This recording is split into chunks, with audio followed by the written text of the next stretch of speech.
Ladies and gentlemen, good day and welcome to Orient Electric Limited 2Q FY22 earnings conference call, hosted by PhillipCapital India Private Limited. As a reminder, all participant lines will be in the listen-only mode, and there will be an opportunity for you to ask questions after the presentation concludes. Should you need assistance during the conference call, please signal an operator by pressing star then 0 on your touchtone phone. Please note that this conference is being recorded. I now hand the conference over to Mr. Deepak Agarwal from PhillipCapital India Private Limited. Thank you, and over to you, sir. Thanks. Good morning, everyone. And many thanks for joining in Orient Electric Limited Q2 FY22 earnings call. Today we have with us management represented by Mr. Rakesh Khanna, Managing Director, Mr. Saibal Singh Gupta, Chief Financial Officer. We thank management for giving us the opportunity to host this call. So without taking much of time, I would like to hand over the floor to the management for their opening remarks, post which we will open the floor for Q&A. Thank you, sir, and over to you.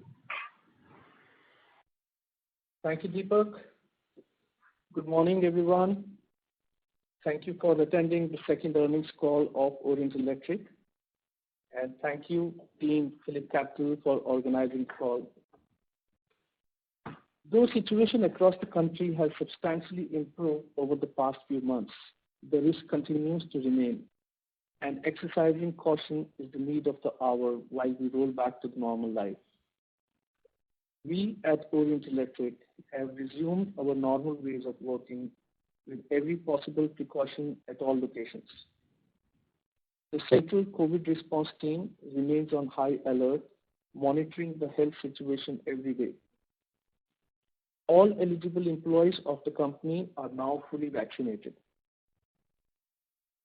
Coming to the market scenario in quarter 2, pent-up demand was noticeable in the early period of the quarter as the economy recovered from second wave.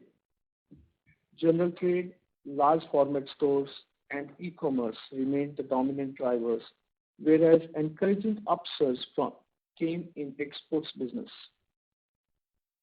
B2B business has also shown significant improvement with strong inquiry funnel.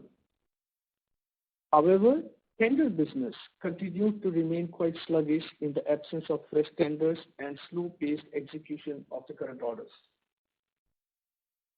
Towards the end of the quarter, starting from third week of September, we have witnessed tapering off of pent-up demand on the consumer side sellout. We remain optimistic that sellout levels will accelerate through the festive period. Orient Electric continues its journey in the fans premium category while also effectively meeting the growing bottom of pyramid demand across categories. Multiple new products have been launched in the quarter under the review with best-in-class features and contemporary aesthetics. A new range of switches, Stella, has been launched in the market, powered by consumer insights and user-centric features. Featuring unique anti-weld technology, inbuilt LED, and a long lifespan of 1 lakh clicks, the product range has been receiving good traction in the market. Distribution strengthening continued and was supported by DMS and SFA to drive accelerated growth in select territories. Visibility on e-commerce platform has been enhanced and e-commerce capabilities are being ramped up. Consumer lighting continued to do well and further improved the product mix towards consumer luminaire, building on the premiumization journey. Non-tender B2B lighting business has witnessed increased inquiry activity and is likely to witness execution traction from quarter 3. Our facade and landscape lighting business continues to grow substantially. We have recently completed facade lighting project at Bhakra Nangal Dam and are working on illuminating Kedarnath temple premises and Habibganj railway station in Bhopal, amongst some others.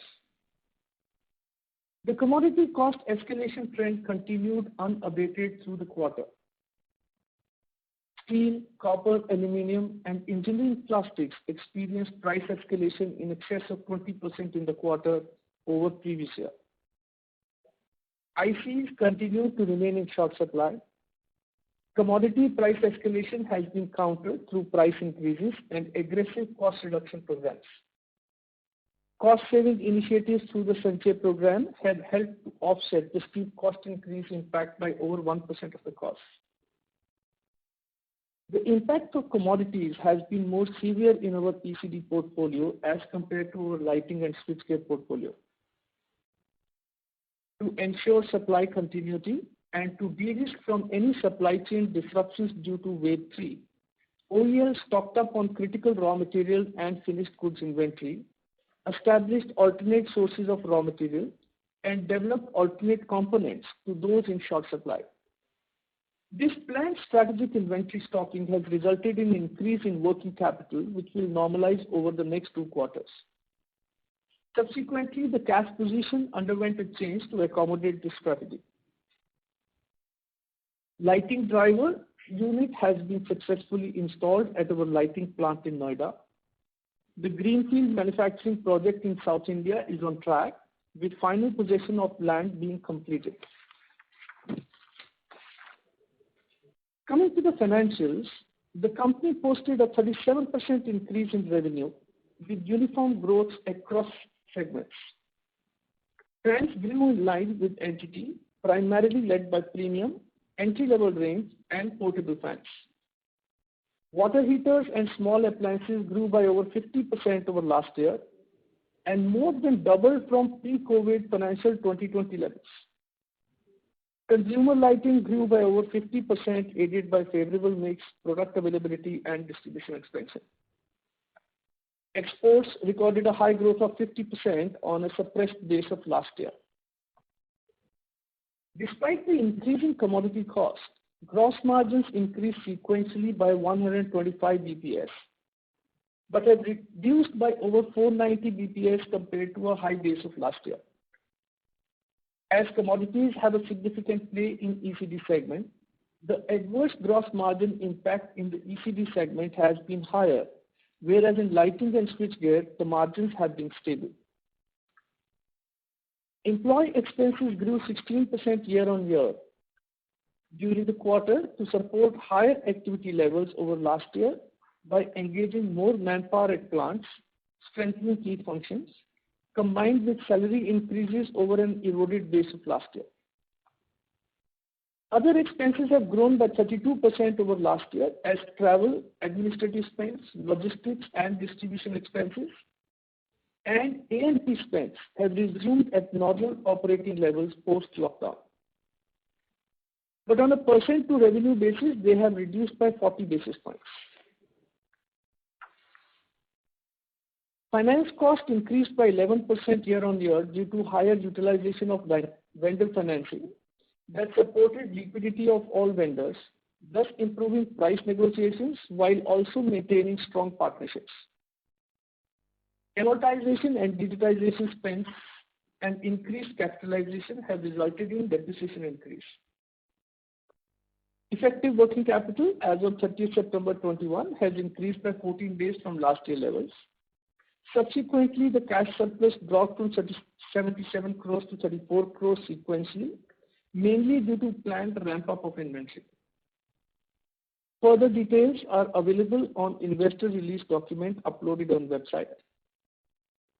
Thank you all once again for your constant support and encouragement. I wish you and your families good health. Thank you. Thank you very much. Ladies and gentlemen, we will now begin the question and answer session. Anyone who wishes to ask a question may press star and 1 on their touchtone telephone. If you wish to remove yourself from the question queue, you may press star and 2. Participants are requested to use handsets while asking a question. Ladies and gentlemen, we will wait for a moment while the question queue assembles.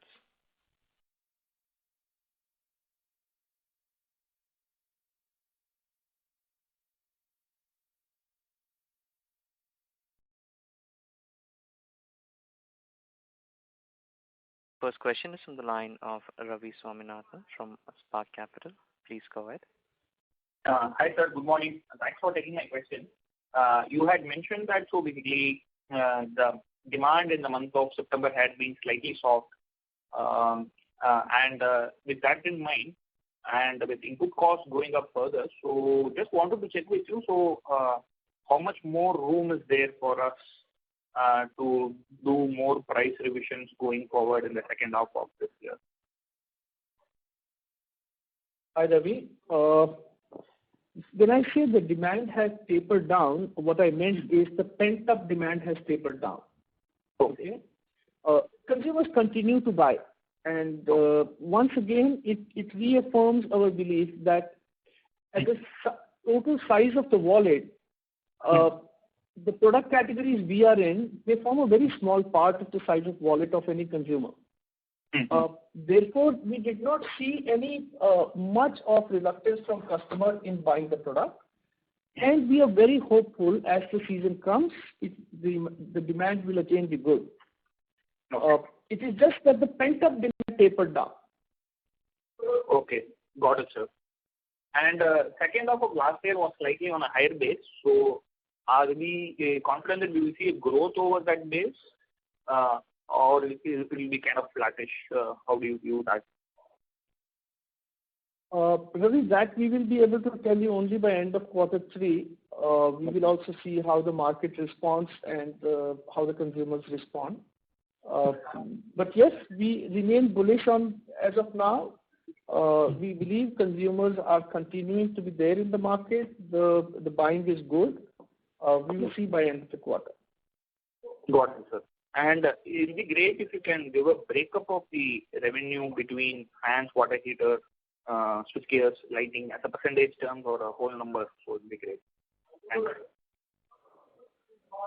We generally do not give that much of a breakup. As I told you earlier to all of you, is that basically there are skews. We have operating cycles in between the quarters. So therefore, it is not advisable to look at the breakup on a quarterly basis. On an annualized basis, as you would have seen between ECD and lighting switchgear, it is more or less a 70-30, 70-28, that kind of a mix that keeps continuing, and lighting obviously is on a good growth footing. And on top of that, between fans and appliances within the ECD, it again fluctuates in between 80 to 85% between fans and appliances. And lighting switchgear, it is predominantly lighting switchgear as of today is just about hardly 1 or 2%. So, that kind of an equation normally prevails. But again, with a little bit of caveat, I would like to say, when you see our distribution amongst the 4 categories, please see it on an annualized basis because of the cyclical nature of business. Mr. Swaminathan, request to join the queue for any follow-up. Also, participants are requested to limit their question to 2 per participant. If time permits, you may join the queue for any follow-up. We have the next question from the line of Nitin Arora from Axis Mutual Fund. Please go ahead. Hi, sir. Thanks for taking my question. Just on, again, sorry for dwelling on the demand side. If one has to draw any conclusion, I know you don't give the breakup of the fans and all, but if one has to draw a conclusion on the ECD part, can you tell us more how was the volume versus value growth? That's number one. And second, how is the channel inventory as of now?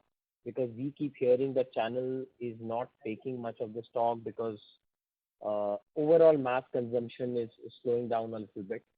Just need your comment on that.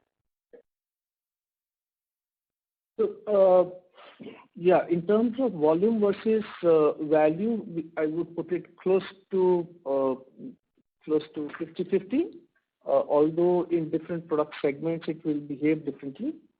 But yes, there is a fairly significant amount of value growth also because of price increases.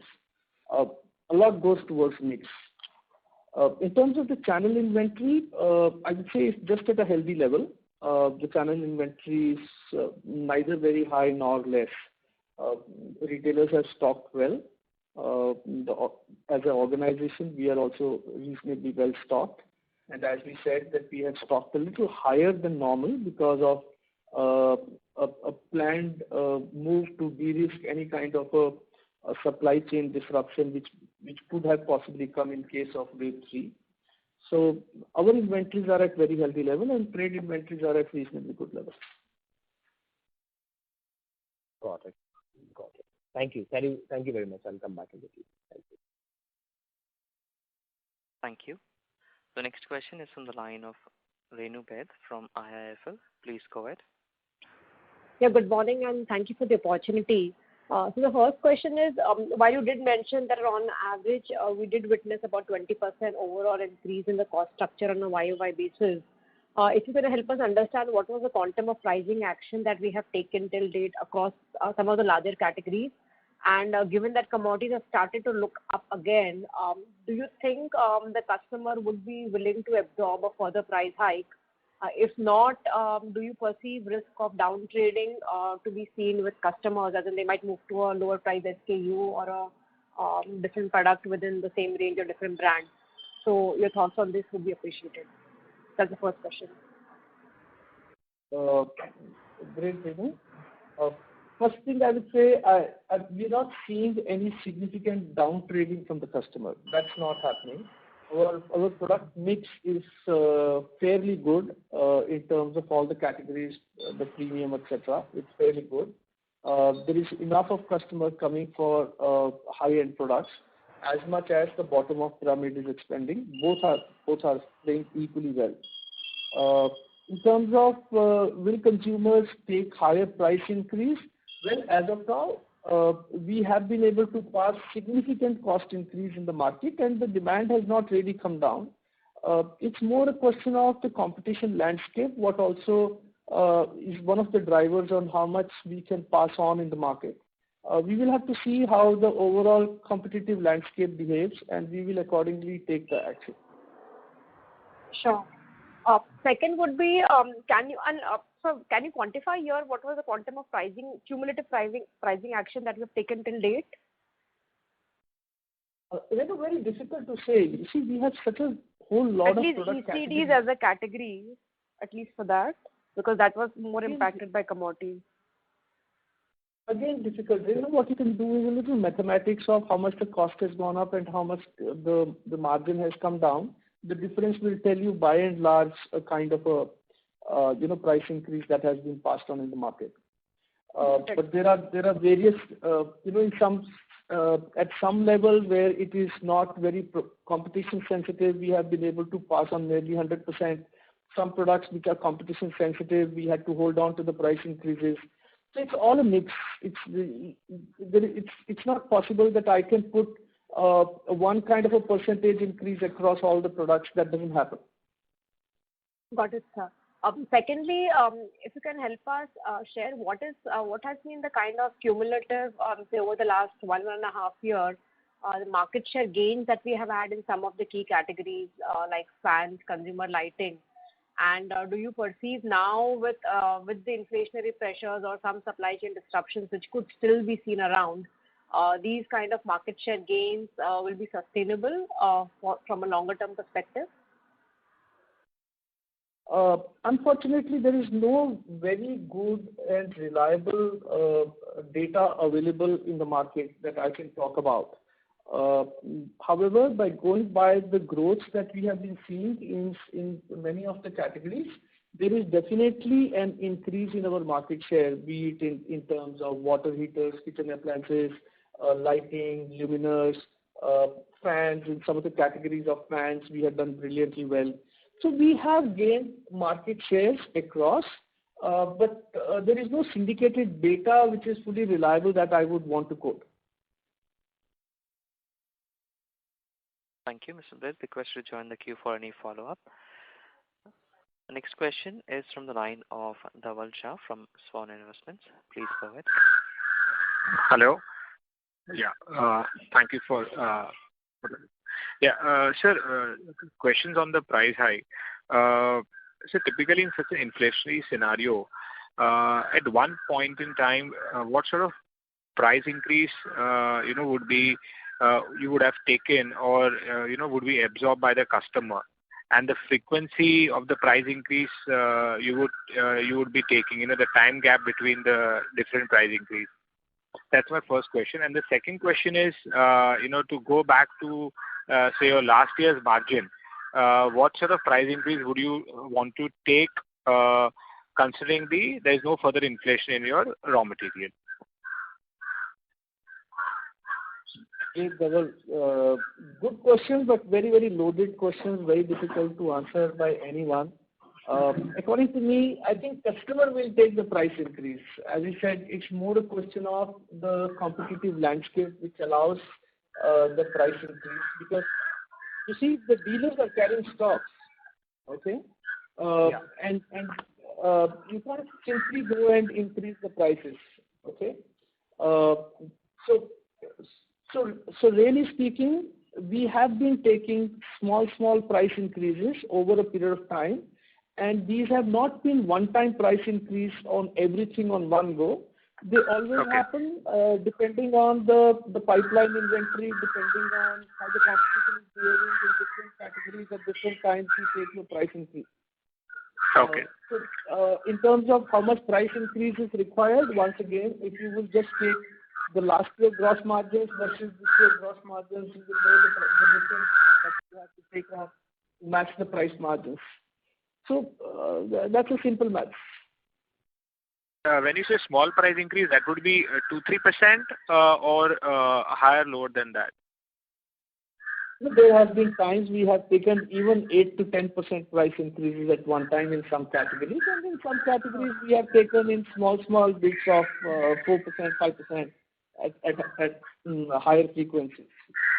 Okay, and there's no rules to this. No, sure, I agree. I know. I'm just trying to understand, the market reaction in terms of how much it can absorb, and that I'm trying to understand. And lastly, what has been the minimum gap between two price increases so far in last 6-8 months from the time market has started, growing?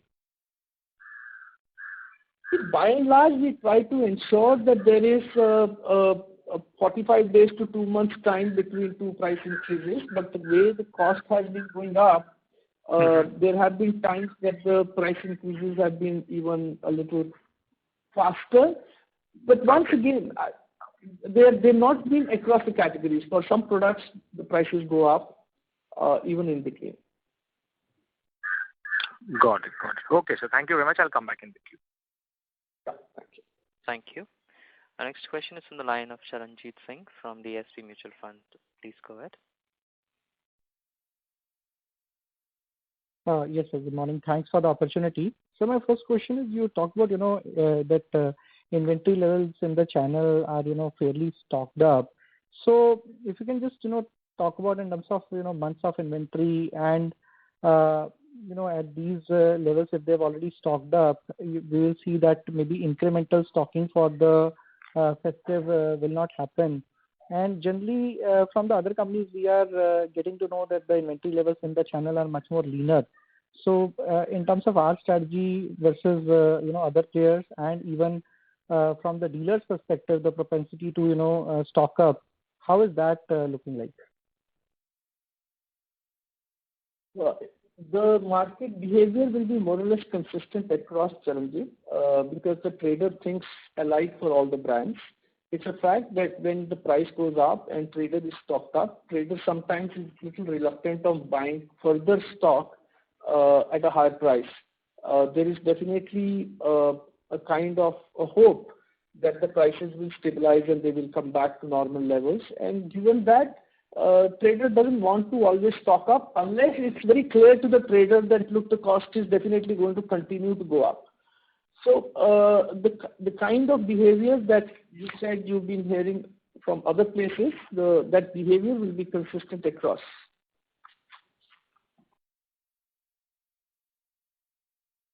Okay.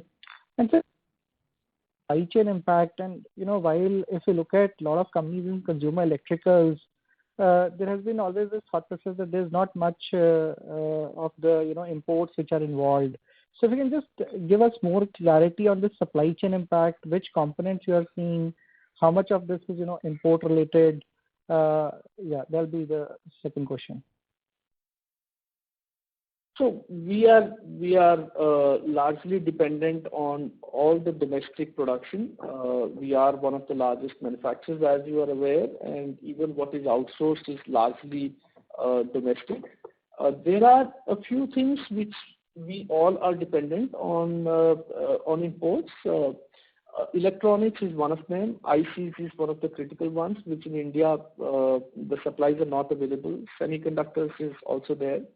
So to that extent, we are dependent on imports, but there also we don't see much of a disruption. If the planning is good, we've not faced any crisis or any disruption as of now. Well planned can be managed because it's a small value in the total game plan. Okay. So just last question from my side on the lighting segment. So if you can touch upon, how are the growth prospects going forward, especially now B2B. B2C has done well, but B2B is still lagging behind. And when do you see that revival coming through? In B2B, there are two parts. One is the B2B and non-tender. Second is the tender part. The non-tender is started showing very good traction. The funnel is growing very fast. Our order executions are happening.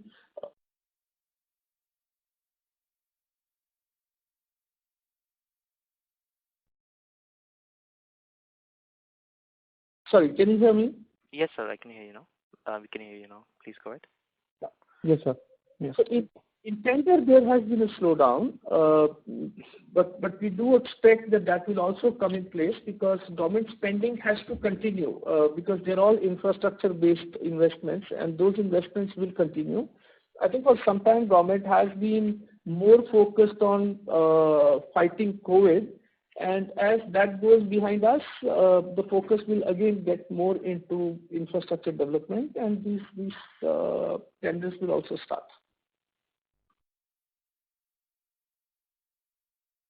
Thanks for taking my questions. That's all from my side. Thank you. Thank you. A reminder to our participants, if you wish to ask a question, please press star and 1. The next question is from the line of Bhargav Buddhadev from Kotak. Please go ahead. Yeah, good morning, team, and congrats for the good set of performance. So my first question is on our channel financing books. Out of our receivables of about 292 odd crores, how much would be sort of now contributing from the channel financing front? Sorry, Bhargav, can you repeat the question once again, please? So how big would be our channel financing book now for Orient? The channel financing now is at the current levels of about 35 to 40% of the trade receivables, the domestic receivables. Okay, so is it fair to say around 80 to 100 odd crores would be the book size? Roughly, you can assume, yes, more or less estimated around that level. But just be mindful of the fact this is dependent on the volume scaling up and down. Not 100% of distributors are covered under this, so therefore a good amount comes through the volume. So as and when we scale up, maybe in H2, these ratios will also go up. So just to understand the trajectory, in the next 2 to 3 years, is there any plan to ramp it up to maybe 50-55%? And as that happens, can our receivable days further go down? Yes, absolutely. We are definitely aiming towards getting at a 50% mark by close of this year. Hopefully, if the volumes and the distributors have already been onboarded. So we are expecting that, yes, directionally, that is what we are aiming for. Okay. And all this is non-recourse, right? Yes. Okay. The second question is that earlier Orient was primarily known as a fans company, but no longer now, with great acceptance seen on the appliances and the lighting side. Switchgear, obviously, one of the products which sort of remains still very small as compared to our peers. Obviously, in the presentation, we did read that we are looking at upping our influencer programs and advocacy programs. So is it fair to say that over the next 2 to 3 years, the missing leg of switchgear should also sort of be acceptance as we strengthen our influencer program? Obviously, our product portfolio and pricing seems to be very attractive. It was just a marketing push which was a bit lagging. So, what are your thoughts on that, sir? So switchgear, definitely, we believe that it's a very healthy product portfolio for us, and it has a lot of potential. We will ensure that switchgear becomes an important part of the portfolio. Okay. Any broad guidance on that front? What size are you looking at, or as a percentage of overall revenue, when can it reach double digit, or any broad sense? Difficult to quantify. No, we don't normally give any kind of a future guidance, but all I can say is that switchgear is important. We believe it has a huge potential. It's a profitable product, and we will ensure that it becomes a healthy part of our portfolio. And we'll go after the marketing spending, right, on the product, meaning obviously that will be the precursor to seeing a success in switchgear, I would assume. So Bhargav, let me put this way. We are already spending marketing money on the switchgear. Are we spending disproportionately high? The answer is no. Yeah, that's what. Because in marketing, what's important is when we spend money on marketing, we also have to ensure that the product is available, the distribution is adequate, etc. Currently, it is more focused marketing, which is BTL, influencing, training, giving a lot of training and spreading awareness on the benefits of the product to the trade, to the electricians, to the contractors. That's where the marketing money is going. Thank you, Mr. Buddhadev. We request to join the queue for any follow-up. We have a next question from the line of Rahul from Haitong. Please go ahead. Yeah, hi. Good morning. Sir, following up on an earlier question, which was touching on the import aspect. I want to understand, while you may not have a very substantial part of direct imports, a lot of your vendors whom you basically outsource things from, so you would have a lot of second-level imports. Do you have some sense on what is that in the overall scheme of things? That is the one part. And the continue to that is, there was a container shortage that a lot of companies were facing. So I wanted to understand from you, how are container shortage issues with you all now? So that's the first question. So Rahul, yes, when I spoke about the electronic components, be it the semiconductor or ICs, I meant it is the first level or the second level, both combined. Beyond that, there is not much of dependence on imported products. Now, if you can say what part of imported steel comes to us, that's a little mixed bag, very difficult to isolate each one of them. But largely, we are dependent on the domestic supplies. In terms of container, yes, we all know containers has been an issue, and we do face difficulty in container. There are delays in terms of our exports. But I think by and large, we are learning to live with it and plan a little better so that the delay in containers doesn't affect us much. There are cost increases, but that's all built into the total cost.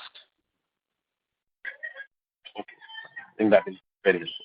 The second question I've got is, on the price increases that you talked about. What I want to understand is, while all companies have taken, staggered price increases over the past several months, but I think even the discounting aspect has increased, which basically means, a lot of cost is basically borne by the companies.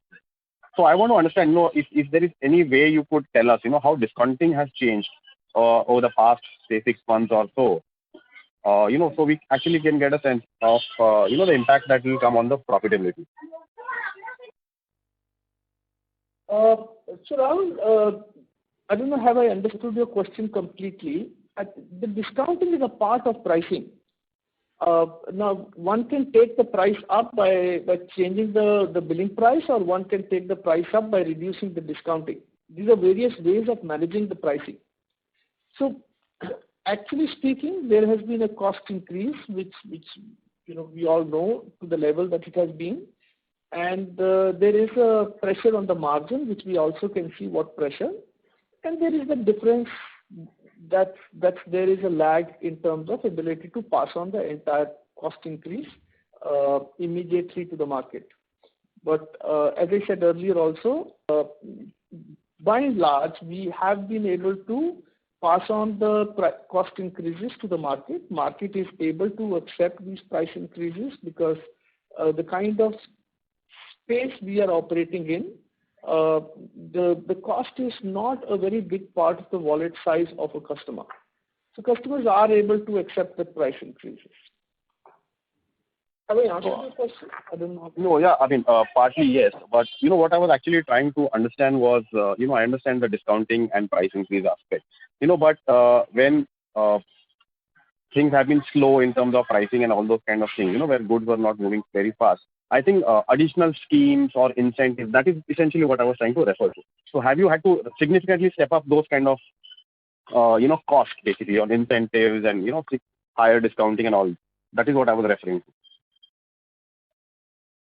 No, not really, Rahul, no. No, there has been no such kind of very significant changes that I can talk about. Okay, I think that's it from my side. Thank you. Thank you. The next question is from the line of Srinidhi Karlekar from HSBC. Please go ahead. Yeah, hi. Thank you for the opportunity and congratulations on good set of numbers. So I just want to know, was there any noticeable divergence in revenue growth across regions for you? Hi, Srinidhi. Thank you. Yes, different regions do perform differently, and there are seasonality trends. There are other trends. For example, there are some places which suffered floods, etc. They did not do as well. Some other places which were prospering and doing well, and not much of COVID issue, they did much better. So yes, there are differences, but by and large, it was consistent across the country that we saw the growth. Okay. And sir, there seems like a good acceleration in consumer lighting of the portfolio. So what, according to you, has driven that? And sir, is it possible to, like the way you bifurcated ECD revenue growth, like 50% volume, ballpark 50% price and mix, would it be possible to share similar number for lighting as well? Yes, sure. In lighting, the material cost increase has not been very high, and therefore the price increase is substantially because of the growth in volumes, and largely it is in mix. Consumer luminaires has grown a lot more, and consumer luminaires average price is much higher. So it's also a reflection of the consumer behavior change, the consumption pattern of consumers are more indulgent in now lighting, and they tend to go for more luminaires rather than simply betterment bulb. So those are the reasons why we are able to see significant growth, and a lot is led by distribution expansion, new product introductions, range expansion in luminaires. All of them have been responsible for improvement in lighting.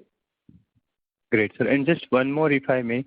Sir, if you compare our portfolio of consumer lighting versus large two companies, and how is it different on the professional lighting part? As in, I want to understand, are there any product gaps that need to be filled, particularly on the professional luminaire side? Definitely, there is still a gap, and we are still small when it comes to professional luminaires. I'm not talking about the tender-based professional luminaires, streetlights, etc. There, we are equally good, and we have, in some of the cases, I think we are even faster than our leading competitors. But in terms of other B2B professional lighting, the range is much smaller because our size is smaller, and the range has to be in line with the business size. We are more focused on the important categories, fast-moving categories as of now, but we are adding very, very fast. There is no other deterrent or restriction for us to increase the range. It is just the size of the business at the speed at which we can expand to accommodate the range expansion. So we are on that journey. The range expansion will happen as the business continues to pick up.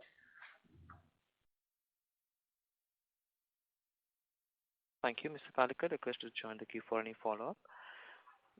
We have the next question from the line of Keyur Harish Pandya from ICICI Prudential Life Insurance. Please go ahead. Thanks for the opportunity. Congratulations for the team for good results. Sir, first question is on the exports. This time you have mentioned about the strong export. Even before COVID, there was some sluggishness in exports. So anything which we need to know, what has changed in export, or is it just a normalization of demand on the export front? In export, of course, there have been difficulties, as you know, internationally in terms of logistics, in terms of supply chain. So definitely there are some opportunities where we are able to respond faster. We are able to gain some of those opportunities. And to some extent, the market's coming back to the pre-COVID levels. That's helping us. So on both sides. Okay. So second question on the cost front. Probably, in last 5 or 6 quarters, this would be more normalized quarter than the earlier one. So when the costs have normalized, or anything which is yet to come back from pre-COVID levels, so this is bearing some of the structural cost changes that we have done. Just to understand where are the current cost levels versus normalized cost structures, which we expect. Yeah, very good question. I think most of the costs have normalized now. There will be very little more that will come up, but by and large, we are completely operational now. All the kind of costs that should be there are already there now. So it's fairly normalized structure as of now. Okay, understood, sir. Sir, thanks a lot. All the very best. We'll get back in the queue. Thank you. Thank you. Thank you. A reminder to our participants, we request you all to limit your question to one per participant. If time permits, you may join the queue for any follow-up. We have the next question from the line of Achal Lohade from JM Financial. Please go ahead. Yeah, thank you for the opportunity, sir. My first question is, you said that the channel has stocked up. So were you referring to the channel for us, or the at the industry aggregate level as well? Hi, so thank you. Good question. When I said channel, I meant the complete channel, aggregate level. Aggregate level only. Okay, understood.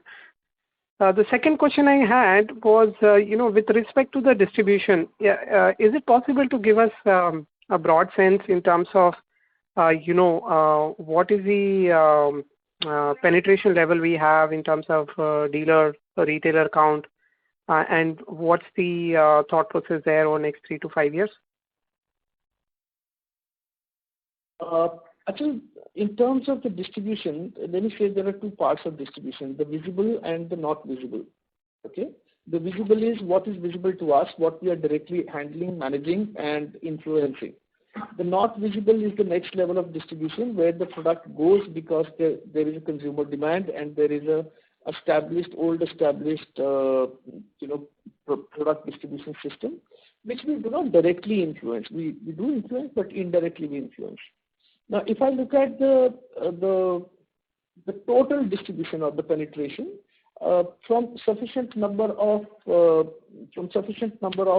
reports that we have, a lot of them are not very immediate. They are 1 year, 2 years old reports.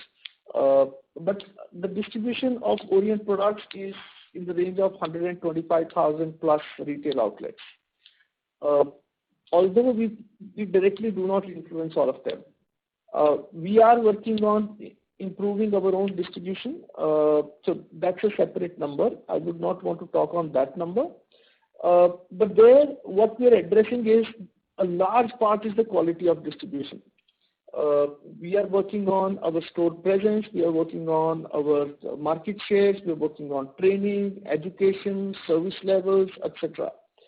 So these are 2 separate things.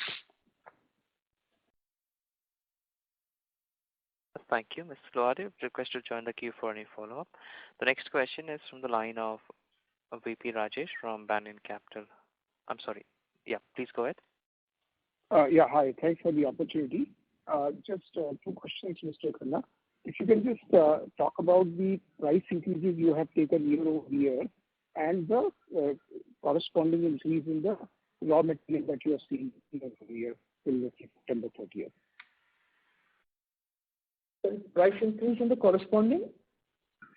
In last 1 year, roughly, across your product portfolio, what is the percentage increase in price you would have done in the market?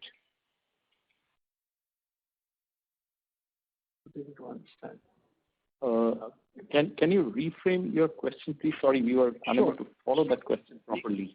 Okay. Yes, sure. So let's say, earlier in last year, in let's say September quarter, your revenue was 100 rupees.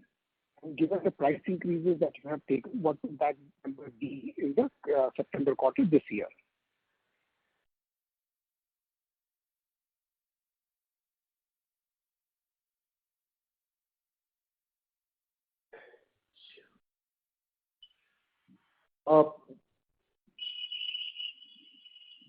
It's a little difficult to answer an average price increase. I think we will have to do a little mathematics to give you an answer.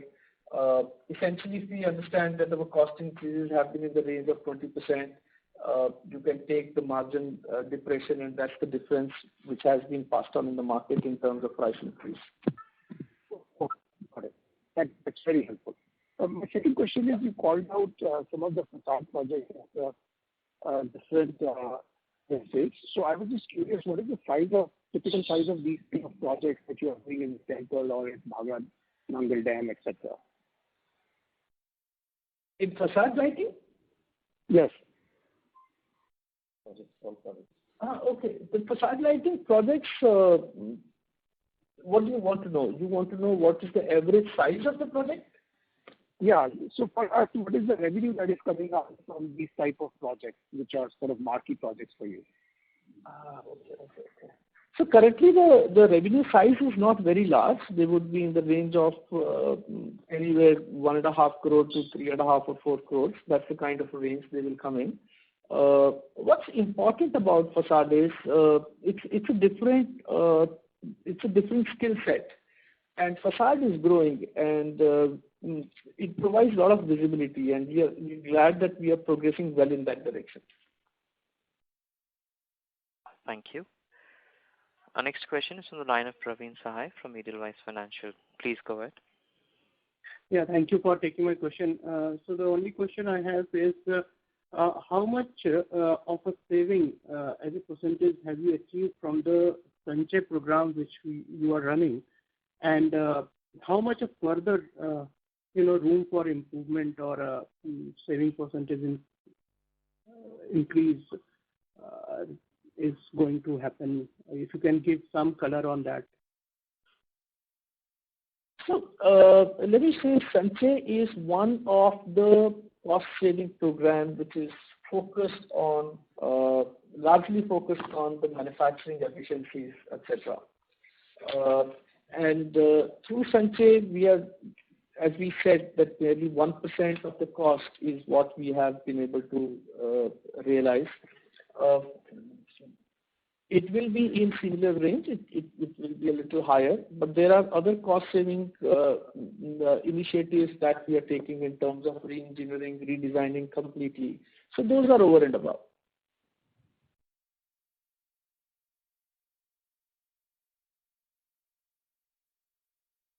Is the question answered? Yeah. So can you quantify like a segment-wise, like any color on that? Like as you had mentioned, that one part is of the manufacturing. So another, how much you are like 1% as you achieve. How much in the other segment you can achieve? Is it possible to quantify that? Difficult to answer this question. As I said, in Sanchay, we can talk that we're currently at 1%, and we should be looking at higher than this by end of the year. But the rest of it, how much is coming because of re-engineering and completely redesigning, will be a little difficult to state. Okay, thank you, sir. Thank you. Our next question is from the line of Ashish Poddar from Systematix Institutional Equities. Please go ahead. Yeah, thank you, Orient team, for great set of results, especially on the top line. My question is more on the competition. So just wanted to know how are the small regional players now reacting to the current inflationary environment? Are they really cutting on the price, and that is forcing large players not to take reasonable or inadequate price hikes? And how are the organized players also behaving in the current scenario? Because when we hear from large organized players, everybody says that they have gained market share. Then who is actually losing market share? So my question is that. And on the capex side, how is that running in the south? Thank you. Yeah, you are right. Actually, a lot of players, the smaller players, have found difficult, and therefore a lot of organized players do say that they've gained market shares. Yes, but we're not seeing any major retaliation from any of the smaller players.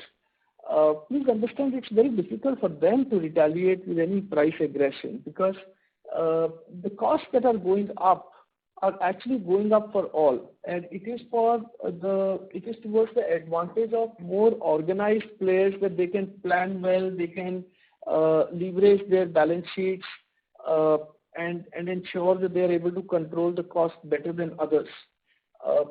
Where the smaller players are finding difficult is in terms of ability to control the costs and maintain their cash flows. So we're not seeing any aggression from the smaller players as of now. Capex side, sir? Sorry? Your Capex program. Yeah, Capex program, as far as the normal Capex is concerned, as we normally do it every year, generally it is at an average of 40 crores a year in the normal Capex. This year we will be probably in the region of 60 crores, because we have done some one-time Capexes and includes the Hyderabad land also, which we have firmed up in the last quarter. So we are seeing it and estimated at around 60-65 crores by the end of the year. About half of it is already spent by now. As far as the Hyderabad part is concerned, it is absolutely live and active. We have got possession of the land, and we will be kicking off the project on the ground in another 3 months or so, maybe early next quarter.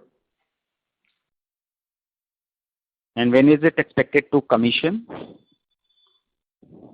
Around Q4 of FY23. Okay. Thank you so much, and all the very best, sir. Thank you. Our next question is from the line of Dhaval Shah from Swan Investments. Please go ahead. Yeah, sir. Sir, when was the last price increase taken?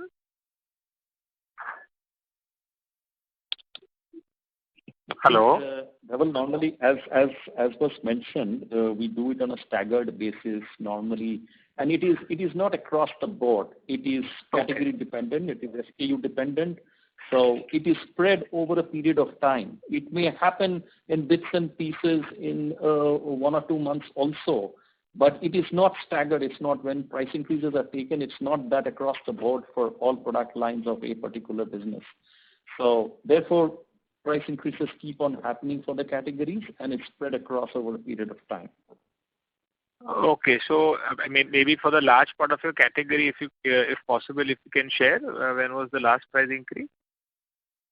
Lighting we had taken early part, we did not take in this quarter. End of the last quarter we took, which rolled over to this quarter. Some part of fans was taken in very early part of the last quarter. So that's what I'm trying to say. Got it. Yeah. Got it. Okay, sir. Thank you very much. Thank you. A reminder to participants, please press star and 1 if you wish to ask a question.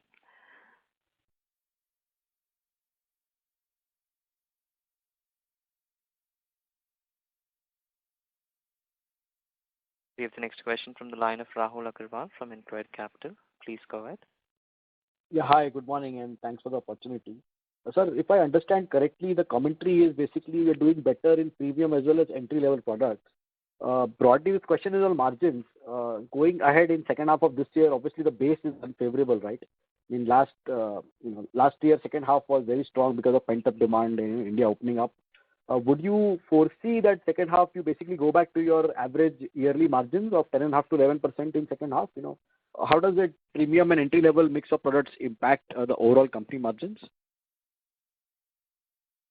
So, Rahul, let me first tell you that it is not a given rule that premium will have higher margin and economy will have lower margin.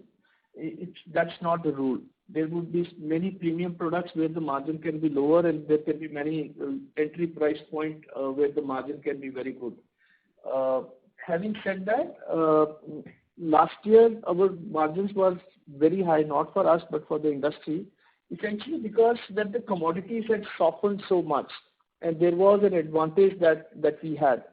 And this time, it is the commodities are really going very, very fast upwards, and that's what is hitting the margins. These commodities are likely to correct in some time. As of now, everything is under demand shock and some other related kind of shocks. The commodities should correct. Whenever they correct, we will see an upswing in the margins. When that happens, I have very little visibility, but logic says that should happen. And how's been your start to the festive season in terms of ECDs, appliances, and how's that been in October? Oh, we remain optimistic. All right. Okay. Thank you so much. All the best. Thank you so much, Rahul. Thank you. Thank you. Ladies and gentlemen, that would be our last question for today. I now hand the conference over to Mr. Deepak Agarwal for closing comments. Thank you, and over to you, Deepak.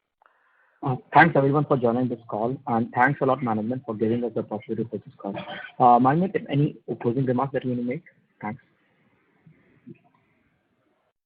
Thank you, Deepak, and thanks to you, and thanks to the entire PhillipCapital team for organizing this event, and thanks once again to all participants who have spent their time joining us. I would just say that I wish all of you good health. Wave 3, I think, is behind us. Festive season is coming. I wish you all the best. Very, very happy and blessed festive season. I do look forward to good times ahead. Thank you all very much. Thank you very much. Ladies and gentlemen, on behalf of PhillipCapital India Private Limited, that concludes this conference. Thank you all for joining us, and you may now disconnect your lines.